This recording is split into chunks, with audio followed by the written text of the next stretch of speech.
morning, good evening, good afternoon, wherever you are in the world, 40-something gamers, me and my best friend since 1994, Sharon, 40-something gamers, where we talk about video games, pop culture, and just being Gen Xers. Today we have a special guest. Scott Rust is with us. And if I'm not mistaken, Scott, you are a hypnosis? I am a certified hypnotherapist. I am a neuro-linguistic programming practitioner. I am a success in life coach. And above all else, I am a gamer. Awesome. So before the show, man, I'm taking you guys back to the 90s, thinking about Batman Forever, and you guys remember the scene where everybody was being hypnotized and they put that thing on your... So Jim Carrey. I'm pretty sure there's a lot of misconceptions about your job and what you do. Just out of curiosity, what services do you provide, and what type of clients do you see like that would need your services? I tell people that I have two products because that keeps it really simple. I've got bad thing go away, and I've got good thing how get. And that's it. I explained it like a caveman because I kind of look like one. But functionally, people either have a problem or a passion. And if they've got something that they need to get rid of and they don't really know how to, like the doctor has told them, you need to quit smoking, you need to lose 20 pounds, you need to deal with this issue. And then they don't really know how to do that. They're just told, fix it. Go fix yourself. It's like, well, okay, but like, how though? Yeah. I help people with that. And if people have got a dream and they don't really know how to get it because it's just kind of out there in someday land where it's like, maybe someday I can have that thing and I can go get that goal and whatever else, but it's also just someday. Someday is not on a calendar. I help people figure out, is it on Sunday? Is it on Monday? Is it on Tuesday? When are you doing it? Let's get it locked down and make it real. Wow. I like that. Oh, man, that's cool, yeah. And I feel like doctors just sometimes just throw pills at you. Here you go. A lot of the time. I mean, I don't have a problem with some aspects of what we have developed in Western medicine. There's a lot of good stuff there, but also, man, there's a lot of stuff that's just like, just take these, and then take these for the side effects of those. And then also you might need one of these just in case for all of those other things. When it's like, the side effects can include death. It's just like, wait, what? No. Yeah, you made me think of it like the commercials, and then they read the side effects real fast, and I'm like, wait a minute, the side effects are worse than my ailment. Right. I don't think... You gotta read the fine. Sometimes you gotta read that fine print because it's there. But yeah. More More importantly, sign a importantly, contract. It's all there. more importantly, Team Sonic or Team Mario? I'm a Mario man. Man, Sonic is just losing. I mean, he is popular for a reason, but I didn't grow up with the Sonic rush when it was really like, gotta go fast. I had my very first ever game was Mario, and it was the Super Mario Brothers, and like that was the first thing that I ever got to play. Mm-hmm. Right alongside Duck Hunt. It was like, no, you gotta go Mario. But to be fair, because I love Sonic. You know, Sonic is Team Nintendo. He's with us now. You know, he's on the systems, and I'm glad that they did that. You know, like Sonic still that's my jam. Sonic has that soundtrack that really knows how to pull you in. So like, I don't want to say Team Mario because that's where I started. But when I saw Sonic on the Sega, I was like, I want that. Nice choice. Yeah, and then the blast processing. Yeah. So you started off Nintendo, Mario, and Duck Hunt. Cool. Yeah, I started off right around that time. But I had the original Mario Brothers and then Gyromite and the Nintendo Robot Rob. Yeah. So that thing came and went. And then came back for Super Smash Brothers. Yeah. Oh yeah, that's right. He was on Super. Yeah, he did. Yeah, that's right. You know what? I think that they should figure out a way to reincorporate him on the Nintendo Switch. You know, no, I'm serious. That would be wild. But with the technology that we have now with the Nintendo Switch, they could really do it. Yeah. Yeah. And Scott, did you know that the Power Glove, which was what was that movie? What was that movie, man? The Wizard was basically like a Super Mario Brother 3 and Power Glove commercial. Another thing that I convinced my parents to get and went in the closet, that was the precursor to the Wii controller. So Nintendo, I mean, they have products that are hit or miss, but for the most part, they're winning the game. Yeah. I just recently got a Switch too, and Sharon, I've already ran out of memory, man. I got memory coming tomorrow. Okay. Look, I got 4 gigs of RAM of memory left. payday, I'm going to Walmart and I got to get me some, but at least 250 gigs. Because there's some games I was looking at last night. It's like I could buy that on sale, but I ain't even got the memory. Yeah, I ain't It's even like, got the memory. yeah, So I'm really feeling the old school cartridges. Like, yeah, Yeah, I really miss physical media. It's one of those yeah, things of just like, hey man, I have these Xbox games over here. These 360s are solid. They still play just fine.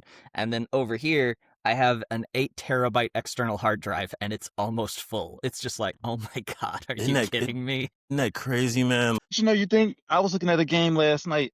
I was looking at Cyberpunk, and Okay, that game okay. by itself is like 60 gigs. Yeah. So It's like they're if you not doing anything to compress or, yeah, streamline anything anymore. They're just like, it can just take up There 50 you go. so gigabytes. It's fine. if you It's put like, 4 games, I'm what? sorry, but if you put 4 games that size on your Nintendo or whatever, it's done. Yeah, it's a wrap.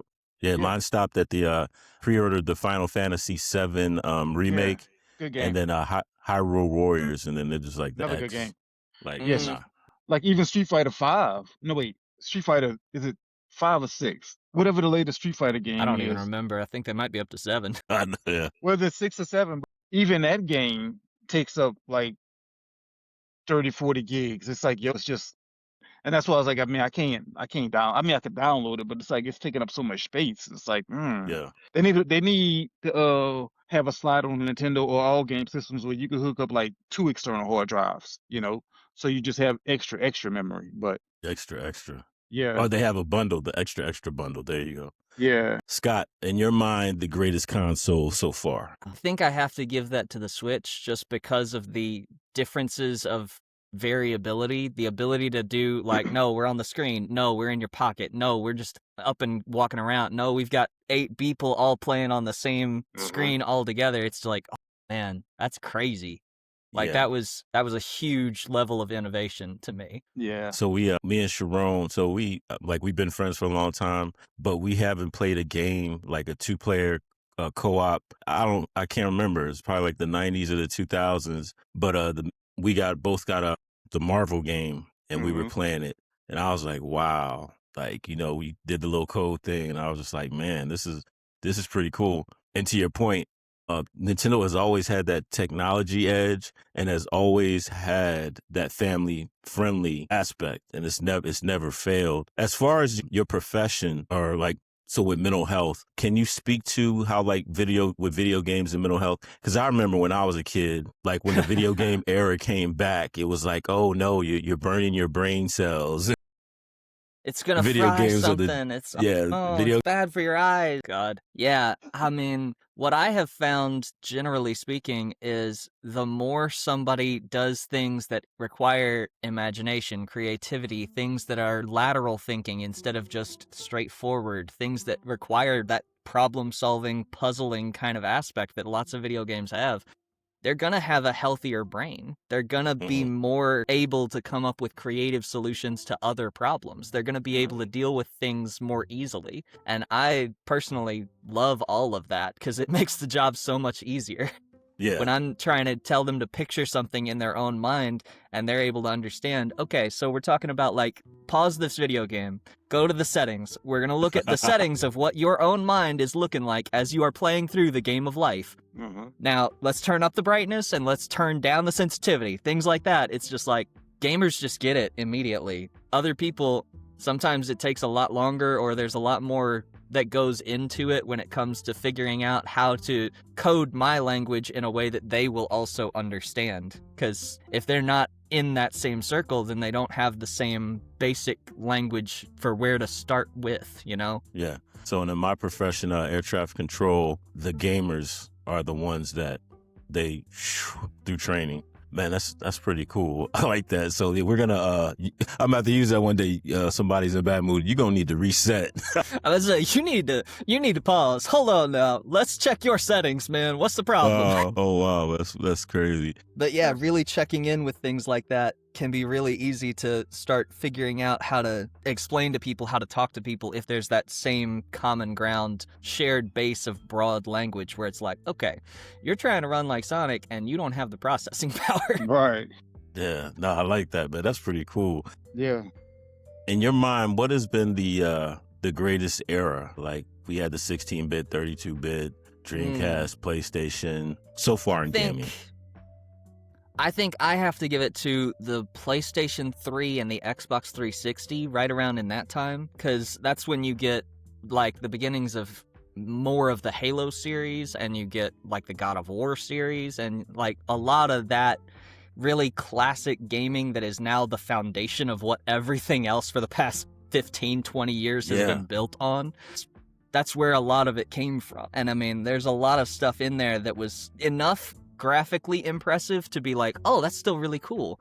And enough not focused on like the realism, like grounded super hard, we have to get it the more and more graphic intensity, more and more graphic focused, where it was like, no, we're still story focused. We're going to make sure that you tell a good story, and that's going to make a good game. I haven't played Red Dead Redemption 2 yet because I am perpetually like 5 to 10 years behind on video games. But when I saw people talking about it on the internet, talking about like realistic horse testicle shrinkage, I was like, what are you doing? Oh my goodness. Why does the game need that for your realism? That's not, I don't care. Nobody is paying attention to that detail, and if they are, they have a different, bigger problem. Like, yeah, you might want to get them with some of that hypnosis up in there.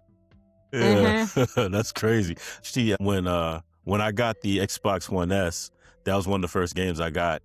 It's a pretty good game. Like it's impressive. Like, the snowstorms and the graphics are real good. It's a real good game. And then you mentioned, like even my colleagues and my friends still play the Xbox 360. And let's be real, man, we're all waiting on the new Grand Theft Auto. And the Grand Theft Auto now, and waiting, like, and waiting, man, you're gonna waiting. You're gonna have to have a PC by the time that game comes out. Like I don't know if system gonna hold it. Yeah, that's true. Yeah, I mean, how much memory is it gonna have? It ain't gonna play on the Switch 2. I can tell you that. If it do, 5 gigabytes. They're gonna have the whole bundle. This is it. It's gonna be like, that's gonna be huge. And no way. But like GTA 5, you start the download, it's 3 days later estimation. It's like, yeah. And I'm still tripping out on that, man. It's like, but my card comes in tomorrow. So what type of genre games do you like go to? What is your preference? My default is always the single player, great big RPG kind of thing. I have Dragon's Dogma back here. I have the Halo series that I played through many times. I always love, like, let's be story focused, whatever's going on, and then just make it as big as you can. I love all of that nonsense. Skyrim was perhaps one of the biggest, best games for someone like me, for the Dungeons and Dragons nerd, to be like, oh, I can get this fix of this and not try to coordinate 6 people's schedules. That's great. Wow. Yeah, and I love RPGs, but at the same time, it's like very immersive. Like right now, we have a 3-day weekend, and I've carved out time for No Man's Sky. Yeah. But at the same time, that's the reason why sometimes I'm like, I can't, on a busy week, I can't play the RPG or games like that with open worlds that are very immersive. And then I hate, like, you haven't played it in so long. It's like, dang, I got to remember and do this and do that. Wait, which control figure layout was this one? Oh, wait, this one goes with that attack. This one goes with... Okay, so this one's not just one attack button. It's got the heavy and the light attack, and this one's got... Where's the magic button? Oh, God.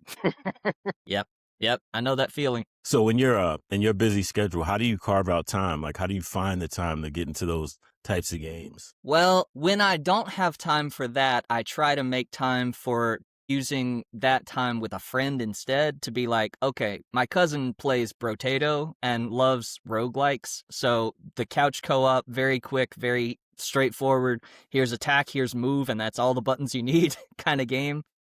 Can be very good for the soul too, and is very, very important to me because that gives me time with family. But when it's just need to chill out and take a day off, basically, and I'm just like, okay, no, I need to slow down. The one thing that helps me remind myself of that is actually pairing it with the anime schedule, because whatever show I'm watching, that schedule, they have seasons that are usually about 12 episodes for a lot of them.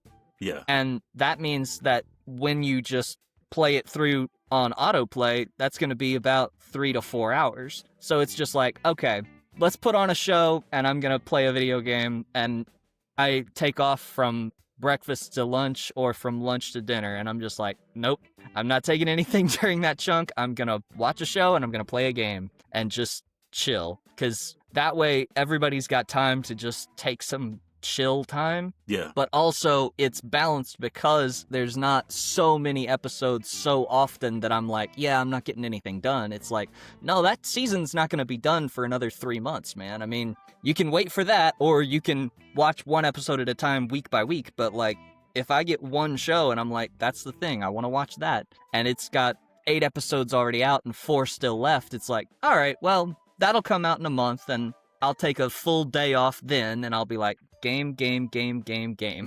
Wow. Yeah, man, that's cool. Dang, man. Sharon, you got anything? You just sit there quiet, man. I'm just impressed by, like, I like how he just said, hey, okay, you know, when you go back in the settings and you gotta, I think that's cool as hell. But I'm gonna start applying that to when I talk to people that are heavy gamers. I feel like our generation and below, baby boomers, not so much. Yeah. I think it's cool how you have that wire to, like, okay, we're going to go back in and we're going to rewire your settings, like change the way you think. And I think that's actually, that's wild that you do that, Like, I'm just taking the on. I've never talked to a hypnotist before, so I'm just like, okay, that's wild. I like it. I like that shirt, by the way, too. Thank you. Proud hypnotist, helping you find your happy. And I feel like video game, because I mean, man, video games are a good escapism and relaxation. I find myself now, I play like Bus Simulator, or I'll play like Cutting Grass Simulator, like a lawnmower simulator. I'm like, what am I doing? And then even like you guys remember the Dreamcast? I think they had some pretty good fishing games. So I had to go back and buy one of those 360 like Dreamcast games, in the game where you fish. It was one of them that they had an arcade that they released to the Dreamcast. I remember. And I know it was on the demo, but I can't remember the name of the game. But it was actually pretty cool. That's probably like those Bass Pro kind of games. That's exactly what it was. It was Bass Pro. Yeah. I feel like you need that. Like, sometimes you need that getaway. Yeah. You need that escapism. Yeah. Actually, man, there's a game that I was trying to play a remake yesterday. I Am Awake or something? Alan Awake, or it's scary as hell. Alan Wake horror games. Oof. I don't touch horror games almost ever. I mean, I see the appeal and I know what it's for, but it's also just like, no, man, no. Well, see, 16 hours of this level of fear in my system, I don't want that stress. Can't handle that smoke. 15 minutes of that game. Like, I was in a room, and the room there was a spirit trying to get me. I'm locked in a room. Yeah. And then the controller kept shaking, and I turned the volume down, and I finally turned the power button off. Yeah. I was like, I can't do this. Nah, man. Nah. I will say that I'm waiting on the new Resident Evil to drop in February. That's why I got to get some more memory for my machine. But yeah, there's Resident Evil Requiem, how you say it, that's coming out. And I play those, so I gotta move forward with the story. But those don't bother me so much, Every now and then there's a good jump scare, but I pretty much know what to expect with that, I think. I think Resident Evil also does a good job of balancing, giving you enough tools to deal with things, because especially since 4, 4 was almost less of a horror movie and more of like a suspense action thriller to me, because of just how much training Leon had. And it's like, no, he's really competent. He really knows what he's doing. He's really good at what he does. Yeah. It's like, okay, yeah, we can handle this, because they're not that scary. No. Until you get further along, and then you've still gotten more equipment. Now, there are some, like I'll say in there are some scarier elements that's happening. I think that the scariest one that I played, besides the first one, would have been Biohazard's, the 7th one that I showed you when you came over here, Mark, that took place in Louisiana. I thought that was pretty creepy. But was that with that house? Yeah. But the one after that, like when you were out in, I think you were like maybe in Europe in the countryside, you had that really big, tall lady. And Village, yeah. Village was good. Wasn't that scary, but a good storyline. I'm looking forward to the one that's coming up in February. It's like, yeah. And it's crazy to me how a lot of these, so I didn't know, man, there's like a horror series, but I didn't realize it was based off of video games. There's actually a few, but I say this to say that it's crazy how some of these video games are now like popular movies and series. Like, I don't know how many Resident Evils we have. The last one I saw was like Raccoon City, the series. That wasn't. And Yeah, I saw that. It was okay. I mean, I didn't dislike it. It was kind of fun to watch. But yeah. And then the Street Fighter. I don't know how you feel, Scott, about the new Street Fighter movie and 50 Cent as Barlog. Haven't seen it. He don't get beat up. They showed like a preview of it supposed to be coming out. So Gotcha. I don't know if it's gonna be. Yeah, I don't know where they're going with it. Now I'll tell you the Nintendo movie that I really do appreciate. Video game movie. I'm sorry. Where they've gone with Super Mario Brothers and Sonic the Hedgehog. Yeah, those are really good. So would you picture in your mind in 1991 or 92 when Sonic came out that Jim Carrey would be Dr. Robotnik? I never would even picture that being a movie. Yeah. I never would have guessed it, but now it feels like the most natural casting in the world. I mean, he eats it so well. He's chewing the scenery. I love it. Yeah. Nah, he makes a good one. I'm like, man, I would have never thought that, but yeah. And then even to your point, like now they have like gaming competition, gaming teams, and gaming has come so The nerds far have away. inherited the world. Yeah.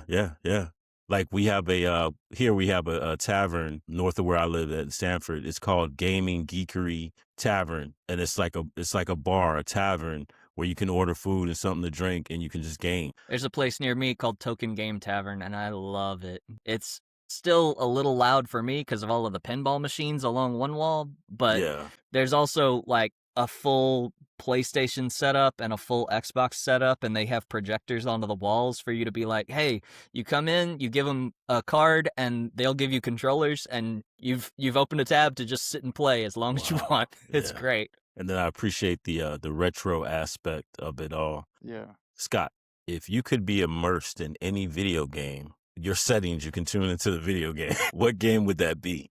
Ooh, I get to tune it however I want to. Yeah. My uncle on my father's side introduced me to first-person shooters through the game Return to Castle Wolfenstein. And he turned on God mode for me because I didn't know what I was doing. I couldn't have been more than like 7. But he was like, here, you control this part and do the shooting, and I'll move so we make sure we don't get lost. And I was like, yeah, bang, bang, bang. And I was just like shooting anything that moves because it's a Wolfenstein game. I think I would pick that. I would go back because, I mean, getting to shoot Nazis, that seems like a worthwhile thing to do. And also having God mode cheats is just like, okay. Yeah. If I can't be hurt and it doesn't matter, then all right, let's go have fun. It was the first game that I myself ever bought a physical copy of for my PC when I got a PC. Wow. I found it online and I was like, yeah, no, I want that. Send me that. I don't care what it takes. I don't care what the eBay cost was or whatever. I was like, I need to find Return to Castle Wolfenstein. Which was real old school at that point, because this was in like, I don't know, I want to say 2014, 2015. I mean, this had been a 20-year-old game or more, but it was like, no, that's for Uncle Phil. I got to have that one. Still a good game. Is there a game that like really gets under your skin, man? Just like, dang, makes you want to... I played through about 2 hours of Dark Souls, the first Dark Souls game, because it was in a bin in bargain and it was like $3. And I was like, this looks like it's right up my alley. Why would I not play this? And I played through a couple hours. I got to that first boss and found out about just how bad it was, to be like, no, this difficulty is very intentionally supposed to be a callback to games that were much older than I had been, in an era that was very focused on get the quarters from the kids. And I was like, this is punishing, not playful. I did not find it fun. That whole concept of a game was not fun for me. And my understanding was functionally, no, this is the point of the game. And when you win, you feel like you finally got something because you learned, because you memorized the patterns, because you get the success of doing something great big hard. And I was like, okay, I hear all of that, but also to get that great big win, you have to go through 4 and 5 and 6 hours of frustration against each boss. I'm like, I can go do other things in the real world with my actual life instead of that. That's a work and day. Conquer great big things. I don't want to play games that are not fun. Right.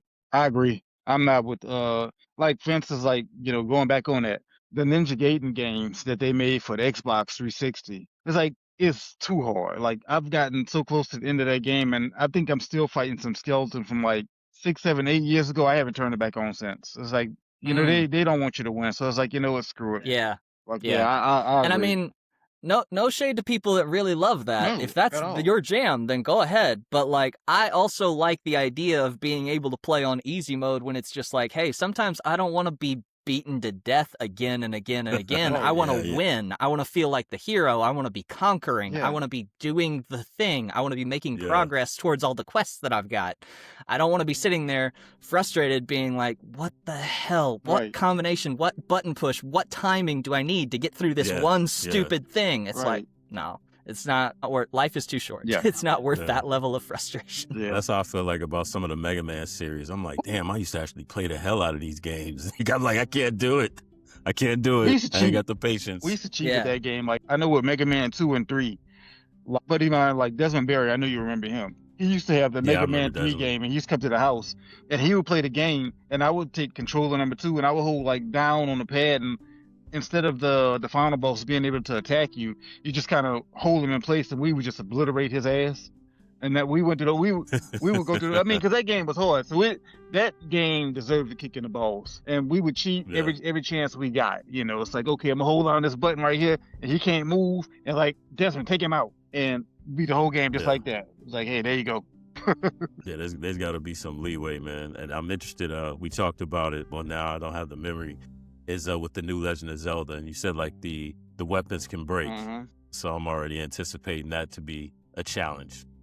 Yeah, I've always hated that in gaming. I Yeah. don't know why they made that part of the thing where it's like, yeah, no, we have to make that so that people change the weapons. But it's also like, I mean, I see it as a joke, but I also feel it deep down as true.